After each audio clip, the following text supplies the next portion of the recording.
Hello friends, आज हम लोग घटना चक्र से यूपी ट्रिपल एसएससी पीईटी के लिए होने वाले एग्ज़ाम के लिए जो 10वां सेट पेपर है हम लोग आज उसको करेंगे। यानी यह टो सीरीज का आखिरी सेट है। इसके पहले के 9 सेट करवा चुका हूँ, आप उसको देख सकते हैं और मैथ के लिए अलग से वीडियो को फॉलो करें। पहला क्वेश्चन ये कह रहा है, चौरी चौरा कांड के बाद गांधी जी ने स्थगित कर दिया था। चौरी चौरा कांड के बाद गांधी जी ने कौन सा आंदोलन स्थगित कर दिया था? तो वह आंदोलन जो था वह था असहयोग आंदोलन। असहयोग आंदोलन को बंद कर दिया गया था, स्थगित कर दिया गया था कब? 1922 में, जब हो जाता है चौरी चौरा कांड गोरखपुर में।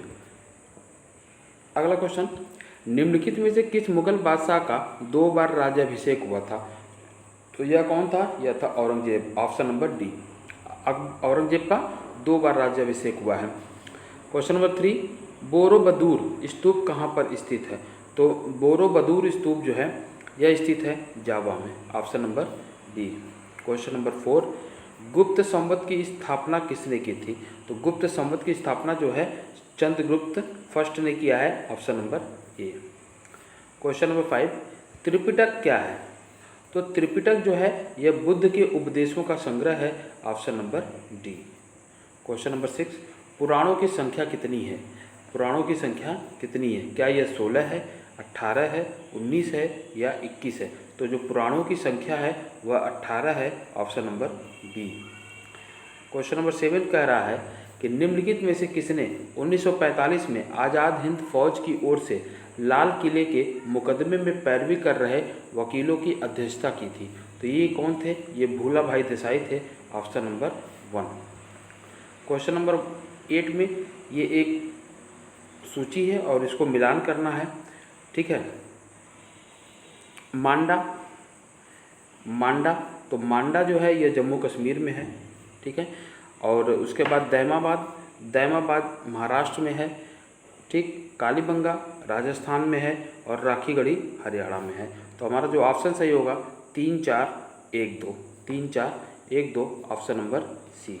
क्वेश्चन नंबर 9, क्वेश्चन नंबर 9 में है, भारत छोड़ो आंदोलन के संदर्भ में महात्मा गांधी को कहाँ बंदी बनाया गया था? तो भारत छोड़ो आंदोलन में महात्मा गांधी को जो बंदी बनाया गया था वह बम्बई में बनाया गया था। ऑप्शन नंबर ए। चलिए देखते हैं हम लोग क्वेश्चन नंबर 10। क्वेश्चन नंबर 10 है, उपनिषद काल के राजा अश्वपति शासक थे कहाँ के? ठीक है ना। तो ये कहाँ के शासक थे? यह थे कैकेय के। Option number B. Question number 11, Sunda trench कहाँ है? सुंडा ट्रेंच जो है यह हिंद महासागर में है। क्वेश्चन नंबर 12, निम्नलिखित में से कौन सा देश मुख्य तांबा उत्पादक देश है? तो मुख्य तांबा उत्पादक देश जो है वह है Chile. Option number C. Question number 13 में है, निम्नलिखित युग्मों में से कौन सा युग्म पहाड़ी दर्रों के संदर्भ में सही है?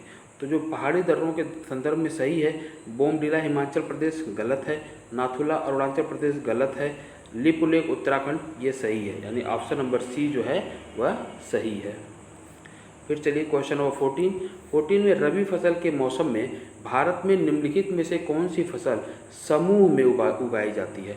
तो यह कौन सी समूह में उगाई जाती है? यह होती है गेहूं, चना और सरसों, यानी ऑप्शन नंबर सी। फिर देखते हैं हम लोग क्वेश्चन नंबर 15 में है कि यहाँ पे यह है, फिर इसको मिलाना है। तो इसमें देखेंगे कि 15 में भटकल, भटकल कहाँ है? यह कर्नाटक में है। फिर एलेप्पी कहाँ है? केरल में है। और काकीनाडा, काकीनाडा आंध्र प्रदेश में है। और तूतीकोरिन तमिलनाडु में। ये सब पत्तन है या बंदरगाह हैं। तो इस हिसाब से हमारा जो ऑप्शन बनेगा वह बनेगा 3 1 4 2, 3 1 4 2, option number C. Question number 16, Verghese Kurien किससे संबंध है? तो वर्गीस कुरियन श्वेत क्रांति से संबंध है ना। और श्वेत क्रांति यानी दूध उत्पादन से संबंधित होता है। तो Verghese Kurien option number B श्वेत क्रांति से संबंधित है। क्वेश्चन नंबर 17 में कह रहा है, निम्नलिखित में से कौन सा सरकारी प्रायोजित संगठन नहीं है? कौन सा सरकारी प्रायोजित संगठन नहीं है? तो राष्ट्रीय आवास बैंक ये है, SIDBI भारतीय लघु उद्योग विकास बोर्ड ये भी है, ICICI भारतीय औद्योगिक ऋण और निवेश निगम यह जो है ना ये सरकारी नहीं है, ठीक है। और NABARD राष्ट्रीय कृषि बीमा विकास बैंक ये भी है। क्वेश्चन नंबर 18 में है स्वतंत्रोत्तर अवधि में आर्थिक सुधार भारत में पहली बार शुरू किए गए थे, तो वह कब और किसके द्वारा? तो यह किया गया था पीवी नरसिम्हा राव सरकार के अंतर्गत, ऑप्शन नंबर ए। क्वेश्चन नंबर 19 में है कि पशुपालन के साथ खेती को क्या कहा जाता है? तो पशुपालन के साथ जब खेती भी की जाती है तो उसी को कहा जाता है मिश्रित खेती। तो मिश्रित खेती का मतलब क्या है कि खेती भी करेंगे और पशुपालन भी करेंगे। भारतीय रिजर्व बैंक के क्वेश्चन नंबर 20, भारतीय रिजर्व बैंक के लेखा वर्ष की अवधि क्या है? तो इसकी जो लेखा वर्ष की अवधि होती है जुलाई से जून, ठीक है। क्वेश्चन नंबर 20 में बी। चलिए क्वेश्चन नंबर 21 में है ये, क्षेत्रफल की दृष्टि से निम्नलिखित में से कौन सा संसदीय चुनाव क्षेत्र सबसे बड़ा है? तो जो सबसे बड़ा चुनाव क्षेत्र है वह है लद्दाख, संसदीय क्षेत्र की बात करें तो ऑप्शन नंबर सी। उच्चतम न्यायालय के पहले न्यायाधीश का नाम बताइए जिनके खिलाफ स्वतंत्र भारत में संसद में महाभियोग का प्रस्ताव भेजा गया। यानी सबसे पहले किस सुप्रीम कोर्ट के मुख्य न्यायाधीश के पहले ऊपर जो महाभियोग था वह लगाया गया? तो यह लगाया गया था option number A, justice Ramaswami में, जस्टिस रामास्वामी, ठीक है। और क्वेश्चन नंबर 23 में पूछा जा रहा है भारत में लोकसभा के लिए अधिकतम सीटें कितनी निर्धारित हैं? तो यह अधिकतम सीटें हैं 550। अगला क्वेश्चन नंबर 24, भारतीय संविधान में कितने प्रकार के न्यायिक आदेश हैं? तो 24 में है यह कितने प्रकार के न्यायिक आदेश हैं? ये 5 तरह के हैं। फिर देखते हैं क्वेश्चन नंबर 25, किस समिति या आयोग ने केंद्र और राज्य संबंध की जांच की? तो केंद्र व राज्य संबंध की जो जांच की है वह है सरकारिया आयोग, ऑप्शन नंबर सी। सरकारिया आयोग ही बना था केंद्र और राज्य के बीच के संबंध के लिए। क्वेश्चन नंबर 26, दूध को मथने पर क्रीम अलग हो जाती है, इसका कारण क्या है? तो 26 में जो कारण है वह अपकेंद्र बल है। क्वेश्चन नंबर 27, डिटर्जेंट पाउडर में कौन सा मुख्य रसायन मौजूद होता है? तो 27 में B, sodium carbonate. Detergent powder में क्या होता है? Mainly sodium carbonate, option number B सही है। क्वेश्चन नंबर 28 में पूछ रहा है फिलोसफर वुल या यशद पुष्प का रासायनिक दृष्टि से ये क्या होता है? तो यह रासायनिक दृष्टि से होता है जिंक ऑक्साइड, ऑप्शन नंबर ए। क्वेश्चन नंबर 29, घुटनों का जोड़ खाली जगह होता है। तो जो घुटनों का जो जोड़ होता है वह कोर संधि का होता है, ठीक है ना। जो घुटनों का जोड़ होता है वह कैसी संधि होती है? वह होती है कोर संधि। क्वेश्चन नंबर 30 में कह रहा है निम्नलिखित में से किस कोशिका अंग को कोशिका की आत्मघाती थैली कहा जाता है? तो ये किसको कहा जाता है? लयन काय को कहा जाता है ना, ठीक। क्वेश्चन नंबर 30, और इसमें होता क्या है? इसमें 28 या 29 तरह के एंजाइम्स पाए जाते हैं जो कि बॉडी को डाइजेस्ट कर देते हैं। देखिए फिर क्वेश्चन नंबर 31, भागफल का 25 गुना है और शेषफल का 5 गुना है, यदि भागफल 16 हो तो भाज्य क्या है? तो भाज्य जो होगा वह 6480 होगा, option number B. Question number 32, एक धनात्मक भिन्न के अंश तथा हर का योगफल 11 है, यदि अंश तथा हर दोनों में 2 जोड़ दिया जाए तो भिन्न 1/4 की वृद्धि हो जाती है। तो भिन्न के अंश और हर में कितने का अंतर है? तो क्वेश्चन नंबर 32 में जो होगा वह ऑप्शन नंबर सी होगा, यानी 1 होगा, ठीक है। चलिए क्वेश्चन नंबर 33, 4 अंकों की सबसे बड़ी संख्या जो 12, 18, 21 व 28 प्रत्येक संख्याओं से पूर्णतः विभाजित हो जाए, तो ये पूर्णतः विभाजित क्या होगी, है ना। तो यह पूर्णतः विभाजित होने वाली संख्या जो है 33 में आएगा ए, 9828। यदि चीनी के मूल्य में 22% की वृद्धि हो जाती है तो कोई व्यक्ति अपने खर्च में केवल 12% की वृद्धि करना चाहता है तो उसे खपत में कितने प्रतिशत की कमी करनी होगी? दशमलव के एक स्थान तक ये बताना है, तो इसका ऑप्शन होगा ए, 8.2% 34 में।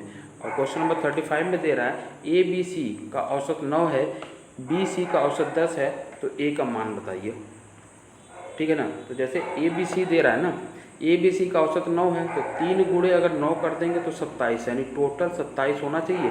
और बी और सी का औसत कह रहा 10 है तो 10 गुणे 2 कर दें तो ये हो जाएगा 20, और 27 में से 20 घटा दें 7, तो ये 7 जो बचेगा वो जो तीसरी संख्या यानी ए है उसका हो जाएगा। तो 35 में ऑप्शन नंबर ए, ठीक। क्वेश्चन नंबर 36, जिसकी पहले से कोई आशा न हो के लिए क्या कहा जाता है? तो उसको कहा जाता है अप्रत्याशित, क्वेश्चन नंबर 37, एक यमुना का पर्यायवाची नहीं है। तो 37 में यमुना का जो पर्यायवाची नहीं है, रविजा यमुना का पर्यायवाची है, सुरेजा यमुना का पर्यायवाची है, अर्कजा भी यमुना का पर्यायवाची है, लेकिन तनुजा जो है ऑप्शन नंबर बी यमुना का पर्यायवाची नहीं है। क्वेश्चन नंबर 38, लेखक और उसकी रचना का कौन सा जोड़ा गलत है? संस्कृत के 4 अध्याय हैं, रामधारी सिंह दिनकर सही है, रसज्ञ रंजन आचार्य महावीर प्रसाद द्विवेदी सही है, और स्कंदगुप्त लक्ष्मी नारायण मिश्र ये गलत है। तो ऑप्शन नंबर सी सही होगा, और अशोक के फूल आचार्य हजारी प्रसाद द्विवेदी यह भी सही है। क्वेश्चन नंबर 39, निम्नलिखित में से एक शब्द शुष्क का विलोम है। तो शुष्क का विलोम होता है आर्द्र। क्वेश्चन नंबर 40 कह रहा है एक की वर्तनी शुद्ध है। तो इसमें जो शुद्ध है वह आविष्कार शुद्ध है। ठीक है, ऑप्शन नंबर ए, 40 में ऑप्शन नंबर ए सही होगा। क्वेश्चन नंबर 41 के लिए ये पैसेज है, वीडियो को पॉज करके इसको पढ़िए और आंसर दीजिए।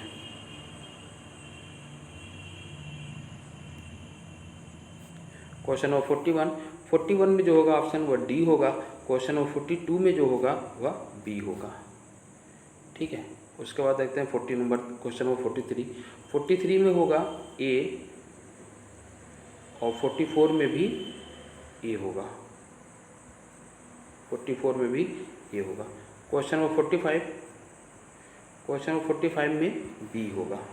ठीक है, अब हम लोग देखते हैं क्वेश्चन नंबर 46 कह रहा है कि नदी का सागर, सहायक नदी, नदी, समुद्र और वर्षा, इन 6 को सीरियल से अरेंज करना है। तो सीरियल से अरेंज करेंगे तो सबसे पहले हम लोग क्या लेंगे, पहले बारिश होता है, फिर उसके बाद क्या होता है नदिका में, फिर उसके बाद क्या होगा, फिर उसके बाद वो पानी पहुंच जाएगा कहाँ, सहायक नदी में, फिर पहुंच जाएगा वह नदी में, और उसके बाद नदी के बाद वह पहुंचेगा समुद्र में। ठीक है ना, और उसके बाद वह पहुंचेगा सागर में।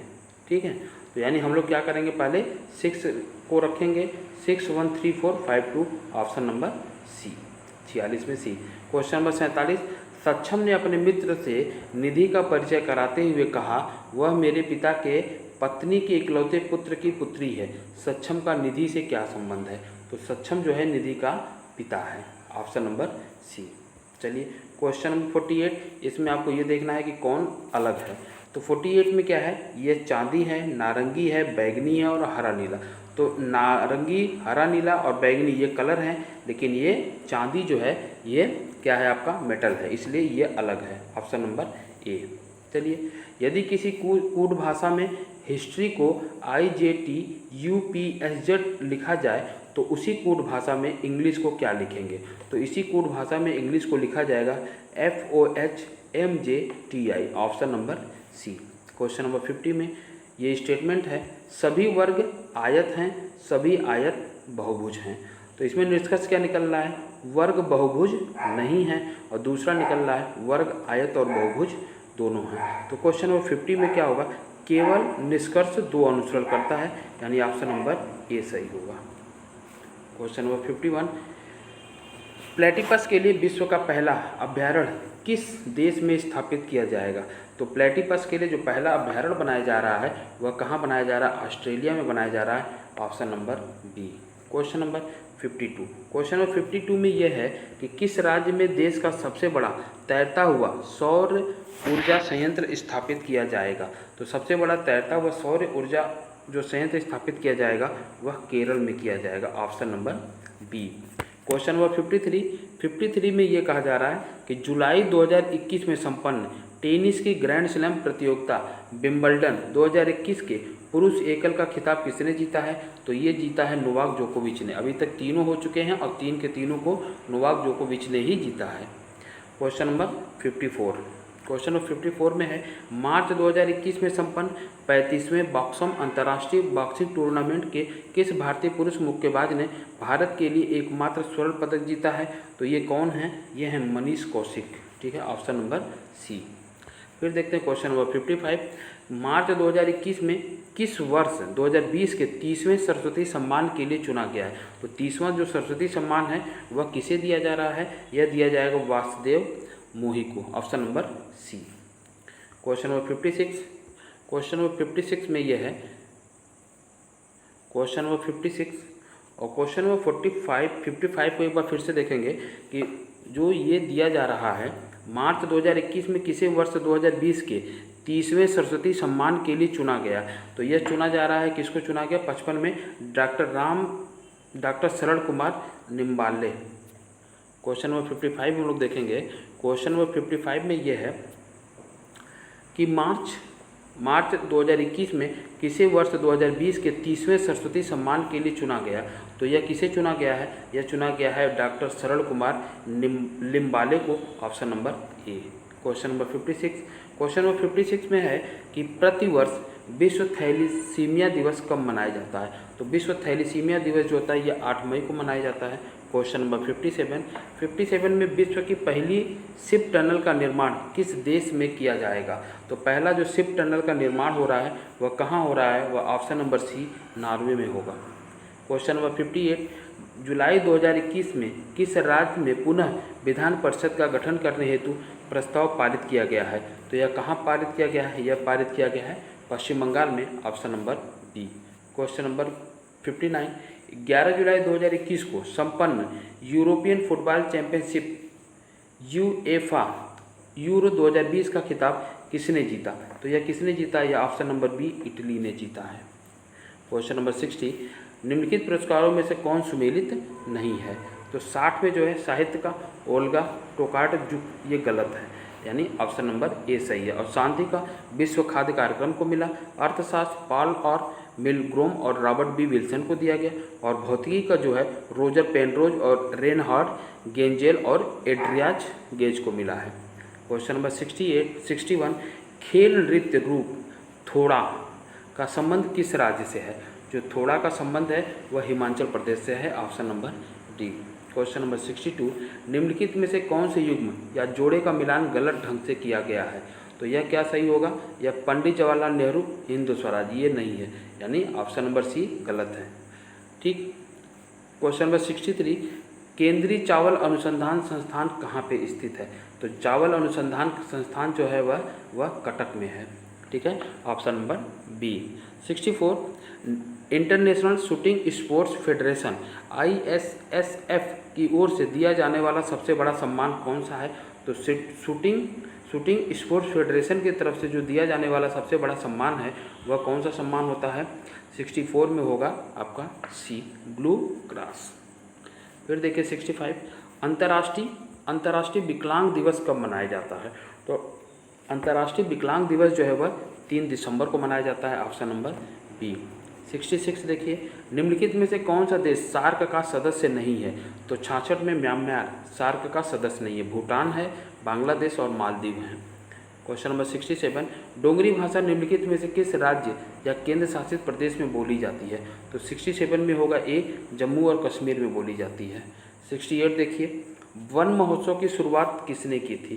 तो 68 में जो है वन महोत्सव की शुरुआत KM मुंशी ने की थी, option number C. Question number 69, Bharat में केंद्र शासित प्रदेशों को छोड़कर कितने राज्य हैं। तो भारत में केंद्र शासित प्रदेशों को अगर छोड़ दिया जाए तो अभी की डेट में 28 राज्य हैं। ठीक है। क्वेश्चन नंबर 70, दिल्ली उच्च न्यायालय की पहली महिला न्यायाधीश कौन थी। तो दिल्ली उच्च न्यायालय की पहली महिला न्यायाधीश जो थी वह लीला सेठ थी, ऑप्शन नंबर सी। आइए, ये एक पैसेज है, इसको हम लोग पढ़ेंगे। भारत 15 अगस्त 1947 को आज़ाद हुआ। इस आज़ादी के लिए पूरे देश की जनता ने एक लंबा और मुश्किल संघर्ष चलाया था। इस संघर्ष में समाज के बहुत सारे तबकों की हिस्सेदारी थी। तरह तरह की पृष्ठभूमि के लोगों ने इसमें भाग लिया। वे स्वतंत्रता, समानता तथा निर्णय प्रक्रिया में हिस्सेदारी के विचारों से प्रेरित थे। औपनिवेशिक शासन के तहत लोग ब्रिटिश सरकार से भयभीत थे। वे सरकार के बहुत सारे फैसलों से असहमत थे, लेकिन अगर वे इन फैसलों की आलोचना करते तो उन्हें भारी खतरों का सामना करना पड़ता। स्वतंत्रता आंदोलन ने यह स्थिति बदल डाली।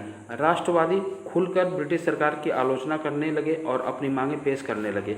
1885 में ही भारतीय राष्ट्रीय कांग्रेस ने मांग की कि विधायिका में निर्वाचित सदस्य होने चाहिए और उन्हें बजट पर चर्चा करने एवं प्रश्न पूछने का अधिकार मिलना चाहिए। 1909 में बने गवर्नमेंट ऑफ इंडिया एक्ट ने कुछ हद तक निश्चित प्रतिनिधित्व की व्यवस्था की मंजूरी दे दी। हालांकि ब्रिटिश सरकार के अंतर्गत बनाई गई ये शुरुआती विधायिकाएं राष्ट्रवादियों के बढ़ते जा रहे दबाव के कारण ही बनी थी, लेकिन इनमें भी सभी वयस्कों को न तो वोट डालने का अधिकार दिया गया था और न ही आम लोग निर्णय प्रक्रिया में हिस्सा ले सकते थे।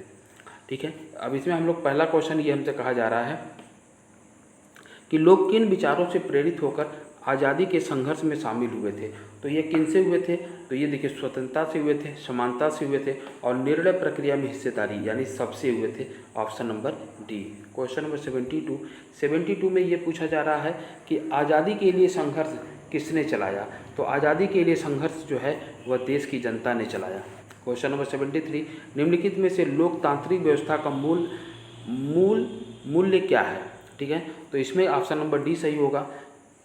समानता, स्वतंत्रता और विचारों के अभिव्यक्ता ये सभी हैं, इसलिए डी हो जाएगा। क्वेश्चन नंबर 74, आंदोलन का क्या असर पड़ा। 74 में आंदोलन का क्या असर पड़ा, तो आंदोलन सरकार की खुलकर आलोचना होने लगी। क्वेश्चन नंबर 75, कांग्रेस की क्या मांग थी। कांग्रेस की क्या मांग थी, तो विधायिका में चुने हुए सदस्य हों। चलिए क्वेश्चन नंबर फिर देखते हैं 76 के लिए पैसेज ये है, मेरा थोड़ा बहुत संबंध साहित्य की दुनिया से भी है, यही हालात मैं यहाँ भी देखता हूँ। यूरोपीय साहित्य का फैशन हमारे उपन्यासकारों, कहानी लेखकों और कवियों पर झट हावी हो जाता है। मैं अपने प्रांत पंजाब की बात करता हूँ। मेरे पंजाब में युवा कवियों की नई पौध सामाजिक व्यवस्था के खिलाफ इनकलाबी जज्बे से ओतप्रोत है।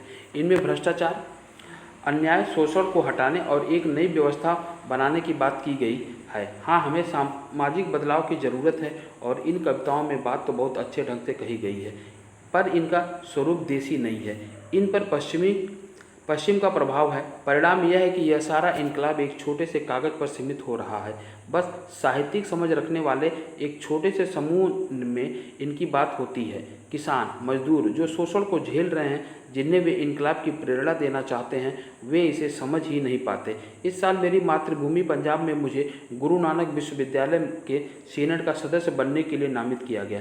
जब मुझे उसकी पहली मीटिंग में शामिल होने के लिए बुलाया गया तो मैं पंजाब में ही प्रीतम नगर के पास था। एक दिन शाम को अपने ग्रामीण दोस्तों से गपशप करते हुए मैंने अमृतसर में होने वाली सीनेट की मीटिंग के बारे में जाने का जिक्र किया तो किसी ने कहा, हमारे साथ तो आप तहमद, लुंगी और कुर्ते में हमारे जैसे ही बने फिरते हो, वहाँ सूट बूट पहनकर साहब बहादुर बन जाओगे। मैंने हंसते हुए कहा, क्यों, आप अगर चाहते हैं तो मैं ऐसे ही चला जाऊँगा। तभी कोई दूसरा बोला, आप ऐसा कर ही नहीं सकते।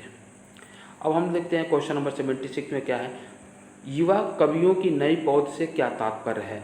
तो युवा कवियों की नई पौध से तात्पर्य है कि वे युवा कवि जो नए विषय पर लिख रहे हैं। Option number D. Question number 77 में यह है कि पंजाब के युवा कवियों के लेखन का विषय क्या है। तो पंजाब के युवा कवियों का जो लेखन का विषय है वह है भ्रष्टाचार। Option number C. Question number 78, कविताओं का स्वरूप देसी नहीं है, वाक्य से क्या अभिप्राय है। तो इस वाक्य से अभिप्राय है कि कविताओं की अभिव्यक्ति पश्चिम से प्रभावित है। Option number C. Question number 79, अनुच्छेद के आधार पर बताइए कि किनका शोषण हो रहा है। तो किनका शोषण हो रहा है, किसानों और मजदूरों का। Option number D. Question number 80, अनुच्छेद के आधार पर बताइए कि पंजाब प्रांत के आदमी सामान्यतः क्या पहनते हैं। तो पंजाब प्रांत के प्रांतीय सामान्यतः कुर्ता और लुंगी पहनते हैं। Option number B. ये एक चार्ट है, इसको बनाएंगे और क्वेश्चन को ध्यान से सॉल्व करेंगे। क्वेश्चन नंबर 81 में जो हमसे पूछा जा रहा है, एक साथ सभी वर्षों के लिए स्कूल ए और स्कूल बी के कुल विद्यार्थियों की संख्याओं का अनुपात कितना है। तो यह है 429 अनुपात 370। क्वेश्चन नंबर 82, किस वर्ष में स्कूल ए के विद्यार्थियों की संख्या में प्रतिशत वृद्धि इसके पिछले वर्ष की तुलना में सबसे अधिक रही है। तो यह रही है option number C 2011। Question number 83, किस वर्ष में दोनों स्कूलों के विद्यार्थियों की संख्या का निरपेक्ष अंतर सबसे कम है। तो 83 में बी होगा 2009। क्वेश्चन नंबर 84, 6 वर्षों की अवधि के दौरान स्कूल ए के विद्यार्थियों की औसत संख्या क्या रही है। तो यह रही है 715 option number B. Question number 85, school A में वर्ष 2009, 2012, 2013 के कुल विद्यार्थियों की संख्या तथा स्कूल बी में वर्ष 2008, 2010 तथा 2011 के कुल विद्यार्थियों की संख्या का अंतर कितना रहा है? तो 85 में होगा डी 550। फिर ये है एक चार्ट, हम लोग इसको बनाएंगे और क्वेश्चन को सॉल्व करेंगे। क्वेश्चन नंबर 86 में ये कह रहा है कि वर्ष 2001 में किस राज्य की जनसंख्या का योग 2002 की राजस्थान की जनसंख्या के बराबर था? लगभग में बताना है, तो इसमें होगा सी पश्चिम बंगाल तथा Rajasthan, option number C. Question number 87, Haryana राज्य की जनसंख्या वर्ष 2001 तथा 2002 में अंतर है कितने का? तो यह होगा 1.3000 का, option number B. Question number 88, 2002 में बिहार की जनसंख्या तथा 2001 में राजस्थान की जनसंख्या का लगभग अनुपात कितना है? तो यह है अनुपात 8:5, option number D. Question number 89, वर्ष 2001 में पश्चिम बंगाल की जनसंख्या वर्ष 2002 में राजस्थान की जनसंख्या का लगभग कितने प्रतिशत है? यह है 26%, ऑप्शन बी। वर्ष 2002 में दिल्ली की जनसंख्या वर्ष 2001 के बिहार की जनसंख्या का कितना प्रतिशत है? तो यह जो होगा ऑप्शन नंबर सी 33.6%। फिर ये चार्ट है, बनाएंगे और सवालों को देखेंगे।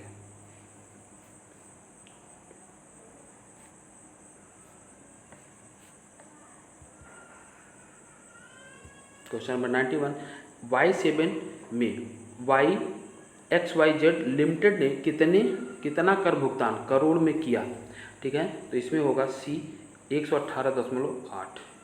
क्वेश्चन नंबर 92, Y2, Y6 तथा Y8 वर्ष के लिए कर के बाद लाभ के बारे में कौन सा तथ्य सही है? तो इसमें होगा option number C. Question number 93, वार्षिक लाभ की राशि के अलग अलग कितने मान हैं? तो अलग अलग कितने मान हैं? तो 5 मान हैं, option number C. Question number 94, Y1 से Y4 तक कर के बाद आने वाले लाभ की कुल राशि करोड़ में कितनी है? तो यह है कितनी? 776.5, option number C. Question number 95, Y3 में XYZ लिमिटेड में कितना कर भुगतान करोड़ में किया गया? तो इसका 95 में होगा 166। ठीक है, अब देखते हैं ये आखिरी पैसे, इसको भी चार्ट को बना लेंगे और सवालों को हम लोग सॉल्व कर लेंगे।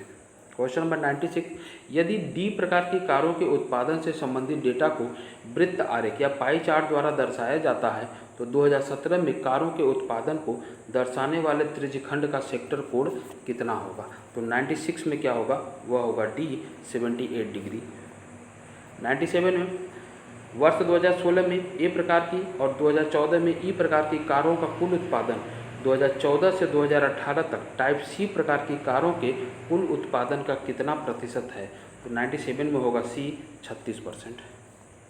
क्वेश्चन नंबर 98, 2018 में कारों का औसत उत्पादन 2015 में टाइप डी और 2017 में बी कारों के कुल उत्पादन से लगभग कितना प्रतिशत कम है? तो कम कितना है? यह 45.8%, option number D. Question number 99, 2017 में टाइप ए तथा 2014 में टाइप सी कारों के कुल उत्पादन का 2014 में टाइप बी, 2017 में टाइप सी तथा 2018 में टाइप ई कारों के कुल उत्पादन से अनुपात कितना है? तो यह होगा 3:4, ऑप्शन नंबर ए। और ये आखिरी क्वेश्चन देखेंगे और इस सीरीज का भी ये आखिरी क्वेश्चन है। 2018 में सभी कारों का औसत उत्पादन कितना है? तो 2018 में सभी कारों का औसत उत्पादन जो है वह है 65, ऑप्शन नंबर बी। तो इस तरह से आज हम लोग यूपी ट्रिपल एसएससी पीईटी के लिए घटना की जो टो सीरीज है उससे 10 के 10 सेट को सॉल्व कर लिया है। बाकी मैंने रुक्मिणी प्रकाशन का भी करवाया हुआ है, आप उसको भी देख सकते हैं। और ये देखना भी ज़रूरी है, टाइम भी मैनेज होगा और आपको आंसर भी पता चलेंगे। मिलते हैं हम लोग अगली वीडियो में, तब तक के लिए थैंक यू। और प्लीज़ मेरे चैनल को लाइक शेयर और सब्सक्राइब जरूर करें। धन्यवाद।